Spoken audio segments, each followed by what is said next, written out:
আজকে আমরা রবীন্দ্রনাথের পরিবার সম্পর্কে জানবো।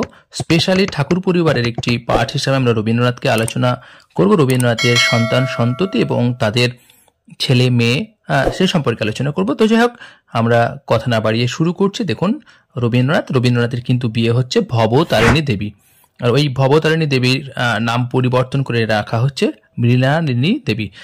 এই ভবতারিণী এবং তার স্ত্রীর সন্তান সন্ততি হিসেবে আমরা পাচ্ছি 5 জন। যেমন প্রথম কন্যা পাচ্ছি সন্তান অর্থাৎ মাধুরীলতা, তারপর পাচ্ছি রথীন্দ্রনাথ ঠাকুর, তারপর হচ্ছে রেণুকা, তারপর হচ্ছে মীরা দেবী এবং তারপর হচ্ছে সোমেন্দ্রনাথ ঠাকুর। এবার এদের সম্পর্কে একটু দেখিনি।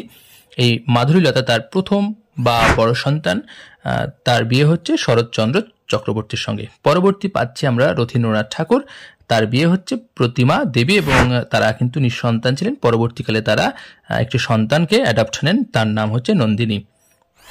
এরপর আমরা পাচ্ছি রেণুকার সঙ্গে বিয়ে হচ্ছে সত্যেন্দ্রনাথ ভট্টাচার্য, তারা কিন্তু নিঃসন্তান ছিলেন।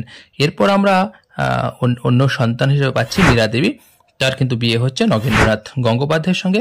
এদের কিন্তু সন্তান সন্ততি রয়েছে, যেমন তাদের এক পুত্র এবং একটি কন্যার নাম পাচ্ছি আমরা নীতিন্দ্রনাথ ঠাকুর, এবং কন্যা সন্তান হিসেবে পাচ্ছি নন্দিতা। এই নন্দিতার কিন্তু বিয়ে হচ্ছে পরবর্তীকালে কৃষ্ণ কৃপালিনী। আর রবীন্দ্রনাথের সব থেকে ছোট সন্তান, তার নাম হচ্ছে সোমেন্দ্রনাথ ঠাকুর, সে অল্প বয়সে মারা যায়, যার ফলে তো সন্তান সন্ততি তার ভবিষ্যৎ নিয়ে কোনো কথাই আসছে না। তো যাই হোক, এই ছিল আজকে রবীন্দ্রনাথের পরিবার। পরবর্তীকালে আরও কেউ বেঁচে আছে কিনা বর্তমানে সেটা এখানে আলোচনা করা হয়নি। কেমন লাগলো আপনাদের ভিডিওটি অবশ্যই জানাতে ভুলবেন না, আর অবশ্যই পাশে থাকবেন। ধন্যবাদ।